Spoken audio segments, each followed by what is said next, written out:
Tuesday on Living the Low Life with Vita Guerra. Vita meets a car club dedicated to the old rides. Gets a little link from an artist from the rockabilly side of the lowrider culture. Living the Low Life, Tuesday at 8 Eastern, 9 Pacific, only on Speed.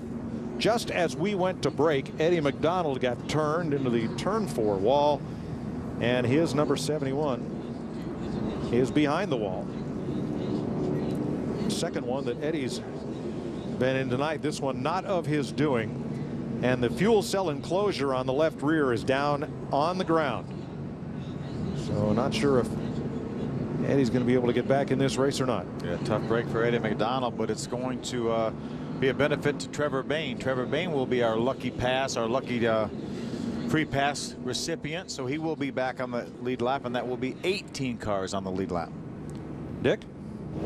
Well, Chris Johnson started the night exactly where he wanted to on the pole, but he's not going to finish it that way. This thing is really wrecked. You know, it was a pretty rough race the whole time. You know, we got our fair share of bangs and beats, and you know, just trying to bide our time, get back to that break, and straighten the thing out. And it still had some speed in it, but we did slow down a little bit. And you know, I just don't know what happened. Maybe Eichler got in there too hot. I really didn't see it was so fast, but what a shame. You know, this is our only car. We're looking forward to a good year. Looking forward to having a sponsor, and you know, still all out of pocket now, but got some work ahead of us. A hard hit for a low-budget team. The Team Cass racing forward. Dick, I was looking at the bio for Chris Johnson, and he said his favorite book was Speedway Illustrated. Comes out monthly, has Dick Bergman's name on the masthead. So 18 cars on the lead lap. When we go back to green, here are the cars that are behind the wall. Eddie McDonald from this most recent incident. Jason Fensler, Chris Johnson, whom you just heard from, Austin Dillon, Brian Eichler leading and going away, and Ron Hornaday took Eichler out. Andrew Myers, Jeff Barkshire, Ricky Carmichael, Jonathan Gomez, Ryan Foster, Jamie Hayes, Scott Steckley, and John Salemi.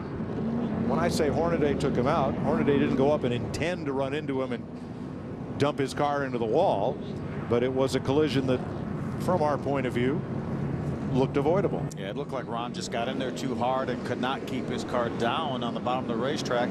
Slid up into, it looked like his front tires almost stopped. Ron was trying to get stopped, almost locked up the front tires, and unfortunately made hard contact with Brian Eichler, turned him around, and then somebody else came along and caught him in the left rear or the right rear, and bent the rear end housing, trailing arms, and basically ended his night. And all that to the benefit of Joey Logano, who inherited the lead on that caution. And the Ford of Jason Bowles and his teammate Augie Vidovich now runs second and third. Last year's winner Matt Kobaluk, or 2 years ago, the winner Matt Kobaluk, fourth. Mayhew, Haas, David, Crafton, Sellers, and Borneman are your new top 10. And we are 11 laps away from the final competition yellow for these Camping World Series cars. Green flag. Big jump by Joey Logano, clears Jason Bowles before they get to turn number 1. Look at Mayhew on the bottom of the racetrack. Made it 3 wide for a moment. Vidovich and Kobaluk battling for third. And Vidovich slides right up in front of Kobaluk, who looks to the bottom. Look at Alex Haas on the outside of Kobaluk now in the 51. Well, that move took some of Kobaluk's momentum, and Haas capitalizes. Kobaluk now fighting for fourth. Kobaluk in the number 40. Peyton Sellers involved in that battle. He's on the outside of Mayhew. Sellers in the 83 with all that damage from a couple incidents. Mayhew makes it 3 wide on the inside. And Kobaluk's got to roll out of the throttle. And Peyton Sellers gets by him in the Jigaloo Chevrolet. Sellers wants more. He wants Haas for fourth place.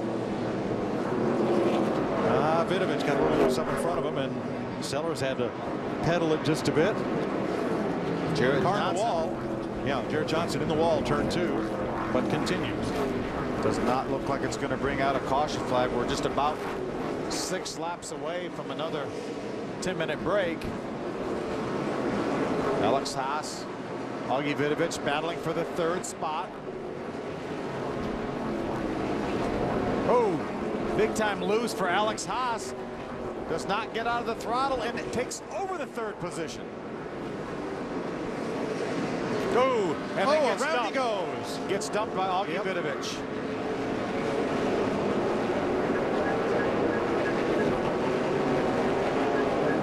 We stay green, no caution yet.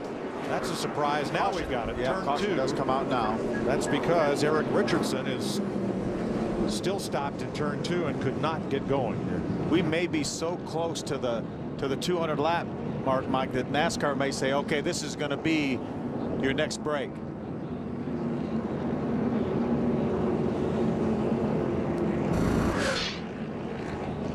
Well, first let's sort out what happened. A lot of jostling, but watch the 9 Vidovich, see if he gets up and under the 51 of Haas. Yeah, I think Augie took exception to maybe how Alex got by him within the previous lap, and then looked like he just went down in the corner just to give him a little nudge to say, hey, I didn't like that, and that was enough to get Alex turned around. Everyone else takes evasive action. Mayhew gets into the outside wall. Looks like the 2 of Mike David avoids the outside wall. You know, before we're too hard on Augie, does that 51, does it kind of just take a little hitch there before it gets bumped? It might. Like a little burp? Not sure. Looks like maybe he waited just a tick to get in the throttle to get his car turned a little bit. Johnny Borneman did a nice job getting by Augie on the inside. Well, that's the thing about sitting up here. We know who made contact. Yeah. We're not sure why. Yeah, there's Mayhew with a little bit of contact with the outside wall. And this will be the second intermission. At lap 196 now. Jarrett Johnson appears to have lost his brakes. He came into the pits and the car would not stop in his stall. Pit crew members had to kind of run and woe it down. There's Eric Richardson, the 44 car. You saw he walked away from it. He was okay, but look at the left front. That car is done. Or it sure is. A lot of damage to that Rich Pack car. 40 cars started. And with luck, we'll have 25 running for the restart with 50 laps to go. Good time for a break from Toyota Speedway of Irwindale and the NASCAR Toyota All-Star Showdown. First of 3 big feature events with 50 some laps to go.